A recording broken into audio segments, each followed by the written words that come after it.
Peddireddy and Mithun Reddy వాళ్ళిద్దరు కూడా తండ్రి కొడుకులు. మొన్నటి ఎన్నికల్లో వైఎస్ఆర్సీపీ మొత్తం ఒక డిజాస్టర్గా మిగిలిన అంతటి క్రైసిస్ టైంలో కూడా వాళ్ళిద్దరూ గెలిచి బయటపడ్డారు. రాజంపేట నుంచి మిథున్ రెడ్డి ఎంపీగా గెలిస్తే అండ్ పొంగనూరు నుంచి పెద్దిరెడ్డి రామచంద్రారెడ్డి ఎమ్మెల్యేగా గెలిచారు.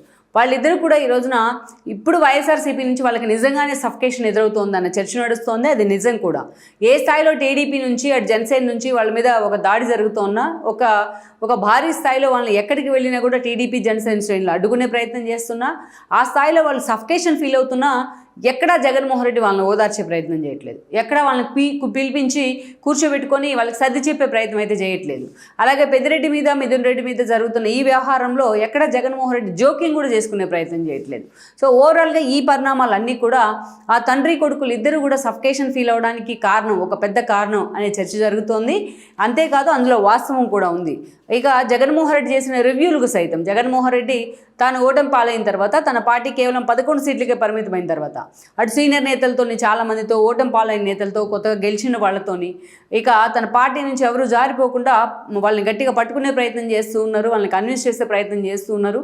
ఈ క్రమంలోనే అటు ఎమ్మెల్సీలు మొదలుకొని అనేక మందిని ఆయన పిలిపించుకొని ప్రతిరోజు ఏదో ఒక రివ్యూ పేరుతోని హడావిడి చేస్తూ ఉన్నారు. అటు ఏదో ఒక ట్వీట్స్ పేరుతోని సోషల్ మీడియాలో హడావిడి చేస్తూ ఉన్నారు. అంటే అది అవసరం కూడా ఇప్పుడు జగన్మోహన్ రెడ్డికి. ఎందుకంటే ఒక డిజాస్టర్గా పార్టీ మిగిలిన తర్వాత 11 సీట్లకే పరిమితమైన పరిస్థితుల్లో ఈరోజు ప్రతి ఒక్క కార్యకర్తని కాపాడుకోవాల్సిన బాధ్యత జగన్మోహన్ రెడ్డి మీద ఉంది.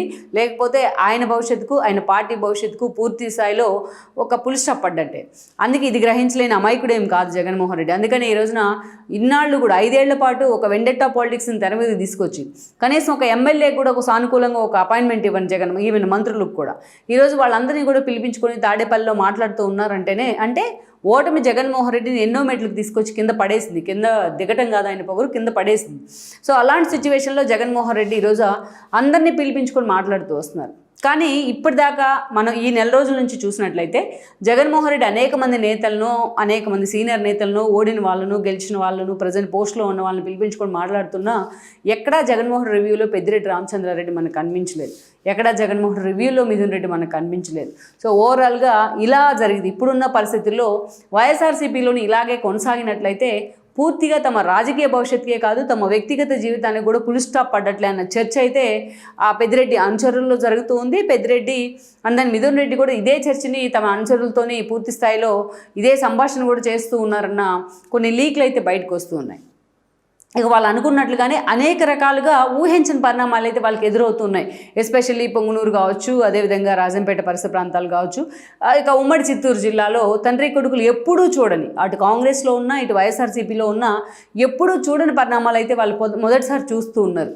ఆ స్థాయిలో వెండెట్టా పాలిటిక్స్ అంటే ఎలా ఉంటాయనేది జగన్మోహన్ రెడ్డి చూపిస్తే దానికి రిజల్ట్ ఎలా ఉంటుంది అని కూడా ఈరోజు టీడీపీ జనసేన చూపిస్తున్న పరిస్థితి అయితే ఉంది.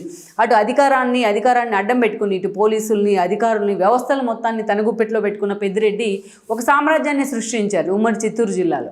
అలా ఆ సామ్రాజ్యాన్ని మొన్న స్థానికంగా ఉన్న ప్రజలు నేలమట్టం చేసే ప్రయత్నం చేసినా వాళ్ళిద్దరు గెలవడాన్ని మాత్రం ఈరోజు వాళ్ళ ప్రత్యర్థులు అంత ఈజీగా తీసుకోలేకపోతున్నారు. అందుకే గెలిచి ఓటమి పాలై ఇంట్లో కూల్గా ఉండడం ఒక ఎత్తు అయితే ఈరోజు గెలిచి ప్రతిరోజు అవమానాలు పొందడం మరొక ఎత్తు అని చెప్పుకోవాలి. సో ఆ స్థాయిలో అవమానాలు వాళ్ళకి ఎదురవుతూ ఉన్నాయి. అప్రతిహతంగా చిత్తూరు జిల్లా రాజకీయాలను శాసించిన అటు పెద్దిరెడ్డి కానీ ఆయన కొడుకు మిథున్ రెడ్డికి కానీ ఈరోజు బయటికి అడుగు పెట్టే పరిస్థితి లేదనే చెప్పుకోవాలి. ఇలాంటి సిచ్యువేషన్లో వాళ్ళు పక్క పార్టీల వైపు చూస్తున్నారనేది ఎప్పటి నుంచో ఉన్న ప్రచారం. దాన్ని ఎండార్స్ చేసేలాగానే వాళ్ళ అడుగులు కూడా ఉన్నాయని కూడా చెప్తూ ఉన్నారు. అది వాస్తవం కూడా. ఎందుకు అనేది మనం చెప్పుకుందాం. అయితే ఈ పరిస్థితి కారణం ఏంటో కూడా మనం ఒకసారి హైలైట్ చేసుకోవాలి. సో పెద్దిరెడ్డి రామచంద్రారెడ్డి ఉమ్మడి చిత్తూరు జిల్లా నుంచి ఆయన రాజకీయాల్లోకి ఎంట్రీ ఇచ్చున్నారు. అటు సుదీర్ఘ రాజకీయ చరిత్ర ఉంది ఆయనకి.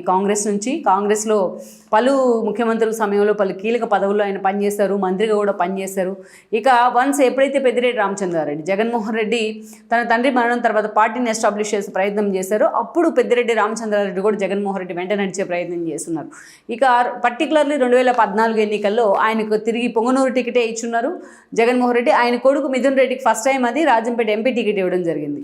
కానీ అంతకుముందు మనం చూసినట్లయితే పెద్దిరెడ్డి రామచంద్రారెడ్డి ఎక్కడున్నా కూడా స్వపక్షంలో ఉన్న విపక్షం అని అనిపించుకునేవాళ్ళు.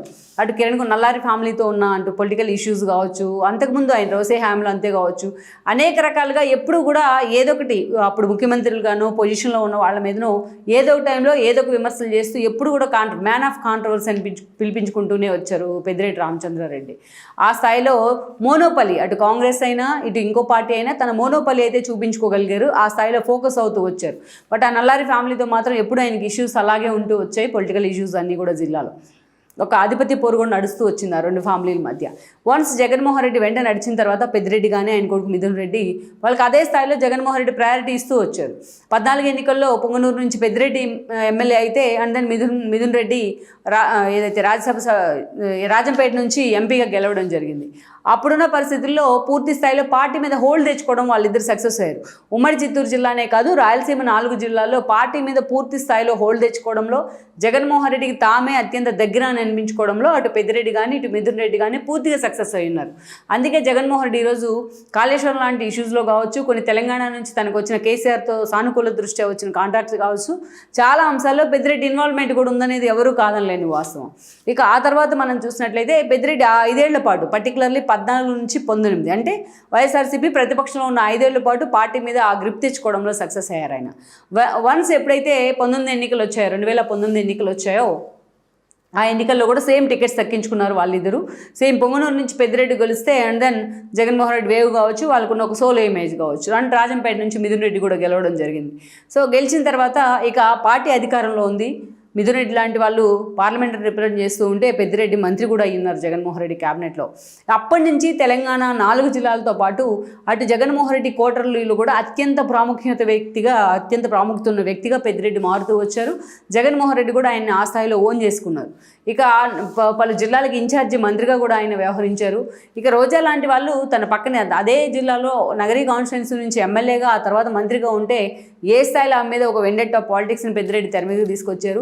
రోజాకి ఎక్కడికక్కడ చెక్ పెట్టేందుకు ఎలా తన అనుయాయులను అక్కడ లీడర్స్గా తయారు చేశారనేది కూడా మనకు తెలిసిందే. అలా పార్టీలో అయినా, ప్రతిపక్షంలో అయినా, అధికారంలో అయినా, కాన్స్టిట్యున్సీలో అయినా తన ఓన్గా ఒక ఐడెంటిటీ క్రియేట్ చేసుకోవడం, ఆ మోనోపలిని కొనసాగించడంలో పెద్దిరెడ్డి సక్సెస్ అయ్యారు. అలాంటి పెద్దిరెడ్డికే జగన్మోహన్ రెడ్డి వైనాడ్ కుప్పం అనే టార్గెట్స్ పెట్టారు. ఈవెన్ చంద్రబాబు నాయుడు అన్నా క్యాంటీన్ ఓపెన్ చేయడానికి కుప్పం వెళ్తా అన్నా కూడా అక్కడ పెద్దిరెడ్డి అనుచరులు అడ్డుకున్న పరిస్థితి. 1 కాదు 2 కాదు, పెద్దిరెడ్డి చేసిన అరాచకాలకు ఒక అంతే లేకుండా వచ్చింది 5 ఏళ్ల పాటు. తిరుపతి బై ఎలక్షన్స్ జరుగుతూ ఉంటే ఏ స్థాయిలో దొంగ ఓట్లను మొబిలైజ్ చేసి అక్కడ వేయించారు మనకు తెలిసిందే. ఎన్టీఆర్ అమ్మాన్ సంఘాలను ఓన్ చేసుకొని చంద్రబాబు మీద దాడులు చేయించింది మనకు తెలిసిందే. సో అనేక ఎగ్జాంపుల్స్, కొన్ని వేల ఎగ్జాంపుల్స్ ఉంటాయి 5 ఏళ్ళలో అంగళ్ళు దాకా చూసుకున్నట్లయితే మనం. సో అలాంటి పెద్దిరెడ్డి రామచంద్రారెడ్డి ఇక జిల్లాల్లో కూడా తన హవా కొనసాగిస్తూ వచ్చారు. ఆయన అనుకున్న చోట్ల చాలామంది ఆయన అనుయాయులకు, అనుచరులకు సీట్లు కూడా ఇప్పించుకోగలుగున్నారు మొన్న 2024 ఎన్నికల్లో. లైక్ హిందూపూర్లో బాలకృష్ణ ఓడిస్తా అనే పేరుతో దీపికను తెచ్చి అక్కడ ప్లాన్ చేయడం జరిగింది. సో ఆ దీపిక ఓడిపోయినారు, అది వేరే విషయం అయినప్పటికీ బాలకృష్ణ హ్యాట్రిక్ కొట్టున్నారు.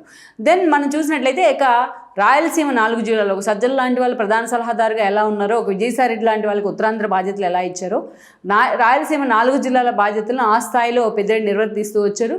ఒక దశలో చెప్పుకోవాలంటే ప్యారలల్గా రాయలసీమకు అనఫిషియల్ సీఎం గారు కూడా అనిపించుకున్నారు. ఆయన ఒక మోనోపలిని కొనసాగిస్తూ వచ్చారు. అనేక సార్లు టీడీపీ నేతల మీద దాడులు, ప్రతిదాడులతో ఎప్పుడు కూడా పొంగనూరు కానీ, చిత్తూరు పరిసర ప్రాంతాలు కానీ, ఉమ్మడి చిత్తూరు జిల్లాలో పలు కాన్స్టిట్యున్సీలు ఎప్పుడు కూడా కాంట్రవర్సీలతో వార్తల్లో ఉంటూనే వచ్చాయి 5 ఏళ్ల పాటు. ఇక చంద్రబాబు క్యాన్వాయ్ పైనే దాడి, ఆయన మీదే దాడి, అడ్డుకున్న ఆ పార్టీ నేతల మీద కూడా దాడి, అదే అంగళ్ళు కేసులు మనం చూసి ఎంతమందిని కేసులు పెట్టారు. ఇక లోకేష్ పాదయాత్ర కూడా అదే పరిస్థితిని కల్పించారు. సో అలా పెద్దిరెడ్డి అండ్ మిథున్ రెడ్డి కలిసి తమకంటూ రాయలసీమ 4 జిల్లాల్లో ఒక ప్రత్యేక సామ్రాజ్యాన్ని అయితే సృష్టించుకున్నారు. ఇక్కడ ఏదైతే తానొకటి తలిస్తే దైవం ఇంకోటి తలిచింది అన్నట్టుగా మొన్నటి ఎన్నికల్లో మొత్తం వైఎస్ఆర్సీపీ స్మాష్. ఆల్మోస్ట్ 11 సీట్లకు మాత్రమే జగన్మోహన్ రెడ్డి పరిమితమై ఉన్నారు. అంతేకాదు ఆయన క్యాబినెట్లో మంత్రులుగా చేసిన వాళ్ళందరూ ఓడిపోయారు. అది అదృష్టమా దురదృష్టమా మనం పక్కన పెడితే పెద్దిరెడ్డి రామచంద్రారెడ్డి ఒక్కడే మొన్న గెలవడం జరిగింది. ఆయన కొడుకు మిథున్ రెడ్డి కూడా గెలుచున్నారు. విచిత్రంగా వైఎస్ఆర్సీపీ వేవ్ రాష్ట్ర వ్యాప్తంగా లేనప్పటికీ, టీడీపీ కూటమి వేవ్ అంత స్పష్టంగా కనిపించినప్పటికీ ఆ 2 చోట్ల మాత్రం వాళ్ళిద్దరి తండ్రి కొడుకుల గెలుపును కూటమి ఆపలేకపోయింది మొన్న. సో అయితే ప్రతికూల పరిస్థితుల్లో ఓడిపోయి ఇంట్లో ఉండడం ఒక లెక్క అయితే, గెలిచి ఈరోజు అసెంబ్లీకి రావడం, జనం ముందుకు రావడం ఒక లెక్క. ఇక వన్స్ పెద్దిరెడ్డి ఆయన కొడుకు గెలిచిన తర్వాత, పార్టీ ఓడిపోయిన తర్వాత అసలు శిష్యులు సినిమా ఏంటో ఈరోజు కూటమి నేతలు కానీ, వాళ్ళ వల్ల బాధపడ్డ వాళ్ళు కానీ వాళ్ళకి చూపించే ప్రయత్నం చేస్తారు. ఇంకా అంత దూరం కూడా పోలేదు. ఎందుకంటే పెద్దిరెడ్డి మన పాదయాత్ర చేస్తానంటే అక్కడ స్థానికంగా ఉన్న జనసేన టీడీపీ శ్రేణులు ఆయన అడ్డుకున్న పరిస్థితి. ఎలా అడుగు పెడతావో చూస్తామంట. ఈరోజు చూసినట్లయితే మిథున్ రెడ్డి లోకల్గా మాజీ ఎంపీ రెడ్డప్పని పరామర్శించడానికి వెళ్తుంటే ఆ స్థాయిలో మిథున్ రెడ్డిని అక్కడ అడ్డుకునే ప్రయత్నం జరిగింది. ఆయన మీద అటు టీడీపీ జనసేన శ్రేణులు కూడా దాడులు చేసే ప్రయత్నం జరిగింది, అటు పోటాపోటీగా దాడులు జరుగుతూ ఉన్నాయన్నమాట. సో అలాంటి సిచ్యువేషన్లో అంటే ఇంతటి సుదీర్ఘ రాజకీయ జీవిత చరిత్రలో ఎప్పుడు కూడా పెద్దిరెడ్డి ఇలాంటి అవమానాన్ని ఎదుర్కోలేదు. తన కాన్స్టిట్యున్సీకి తాను పర్యటనకు వెళ్ళాలన్నా, తన కాన్స్టిట్యున్సీలో ఇష్యూస్ తన కొడుకు తెలుసుకోవాలన్నా ఈరోజు వాళ్ళిద్దరిని ఇంట్లోంచి బయటికి అడుగు పెట్టని పరిస్థితులు ఎదురవుతూ ఉన్నాయి పొంగనూరులో. సో అంతటి ఒక ఒక డ్రాబ్యాక్ సిచ్యువేషన్ అయితే ఈరోజు పెద్దిరెడ్డి ఆయన కొడుకు తెచ్చుకున్నారు. అందుకనే ఇలాంటి పరిస్థితుల నుంచి ఆ స్థాయిలో వాళ్ళ మీద దాడులు జరుగుతున్నా సరే, భౌతిక దాడులా లేకపోతే టీడీపీ నేతలు నిజంగానే కవ్వించే ప్రయత్నం చేస్తున్నారా, గతంలో తమని పూర్తి స్థాయిలో అణగదొక్కినందుకు ఈరోజు ప్రతీకారం తీర్చుకుంటున్నారని మనం పక్కన పెడితే ఈ సంఘటనలు అన్నీ కూడా అటు మీడియాలో కూడా వైరల్ అవుతున్నా జగన్మోహన్ రెడ్డి ఎక్కడా కూడా వీటికి స్పందించిన తీరు, ఎక్కడ ఖండించిన తీరు మాత్రం పెద్దిరెడ్డి అనుచరులను కూడా డైలమాలో పడేస్తోంది. అందుకనే ఇలాంటి సిచ్యువేషన్ ఇలాగే కొనసాగితే మనం వైఎస్ఆర్సీపీలో ఇక ఉండలేమంటూ కూడా ఈరోజు పెద్దిరెడ్డి అనుచరులు ఆయన మీద ప్రెజర్ తీసుకొస్తున్నారన్న చర్చ కూడా జరుగుతోంది. ఇక గత కొన్ని రోజులుగా పెద్దిరెడ్డి అటు మిథున్ రెడ్డి ఇద్దరు కూడా బీజేపీలోకి వెళ్తారన్న ప్రచారం ఉంది. అనేక రకాలుగా స్పెక్యులేషన్స్ వస్తూ ఉంటే అటు మిథున్ రెడ్డి ఇటు పెద్దిరెడ్డి ఇద్దరు కూడా ప్రెస్ మీట్లు పెట్టుకుని ఖండిస్తూ ఉన్నారు. ఖండిస్తూ ఉన్నప్పటికీ కూడా ఆ ప్రచారం ఆగట్లేదంటేనే దాని వెనక ఏదో మొదలబు ఉందనేది మనం అర్థం చేసుకోవచ్చు. ఇటు టీడీపీ తమ ప్రత్యర్థి, అటు నల్లారి ఫ్యామిలీ కూడా ఈరోజు కిషోర్ లాంటి వాళ్ళు గెలిచి దాన్ని ఎమ్మెల్యేలుగా ఉన్నారు అదే జిల్లా నుంచి, తమ ప్రత్యర్థులుగా రాజకీయ ప్రత్యర్థులుగా ఉన్న వాళ్ళు. ఇటు చూస్తే జనసేనలో ఆ స్కోప్ లేదు, ఎందుకంటే పవన్ కళ్యాణ్ పర్యటనలు చంద్రబాబు నాయుడు తరహాలోనే ఎన్నోసార్లు పెద్దిరెడ్డి బ్యాచ్ అడ్డుకున్న పరిస్థితి ఉంది. సో జనసేనలో ఆ అవకాశం లేదు. ఇక టీడీపీలోకి వెళ్దామంటే ఆ స్కోప్ లేదు, తన ప్రత్యర్థులంతా ఆ పార్టీలోనే ఉన్నారు. అలానే వైఎస్ఆర్సీపీలో కంటిన్యూ అవుదామంటే జగన్మోహన్ రెడ్డి తమను ఎంతవరకు సేవ్ చేస్తాడనేది వాళ్ళిద్దరికీ ఒక పెద్ద డౌట్గా ఉంది.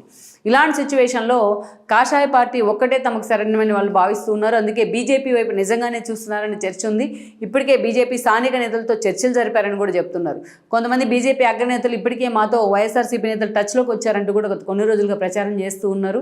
సో అందుకనే ఈరోజు పూర్తి స్థాయిలో బీజేపీలోకి వెళ్లాలని తండ్రి కొడుకులు ఇద్దరు నిశ్చయించుకున్నట్టు ప్రచారం జరుగుతోంది. జగన్మోహన్ రెడ్డి తమ మీద ఈ స్థాయిలో దాడి జరుగుతున్నా, ఈ స్థాయిలో తమ సఫికేషన్ గురవుతున్నా జగన్ తమ మీద కన్సర్న్ చూపించకపోవడాన్ని వాళ్ళు చాలా అసంతృప్తిగా ఫీల్ అవుతున్నారు. అలానే పార్టీలో ఉన్న తమ పరిస్థితి ఇలాగే కంటిన్యూ అనేటైతే తాము సృష్టించుకున్న సామ్రాజ్యమే కాదు, పూర్తి స్థాయి తమ రాజకీయ జీవితానికి కూడా సమాధి పడ్డట్టే అని కూడా వాళ్ళిద్దరు అంచనా వేస్తూ ఉన్నారు. అందుకే ఇక పూర్తి స్థాయిలో వైఎస్ఆర్సీపీని వీడేందుకు, జగన్మోహన్ రెడ్డికి గుడ్ బై చెప్పేందుకు కూడా వాళ్ళిద్దరూ పావులు కదుపుతున్నారన్న చర్చ ఉంది. మరి ఆ దిశగా వాళ్ళిద్దరూ నిజంగా ప్రయత్నం చేసినట్లయితే వాళ్ళ రాజకీయ భవిష్యత్ ఏ మలుపు తిరుగుతుందన్నది మనం చూడాల్సింది. ఈ వీడియో మీకు నచ్చినట్లయితే please share, like and subscribe R24 Telugu.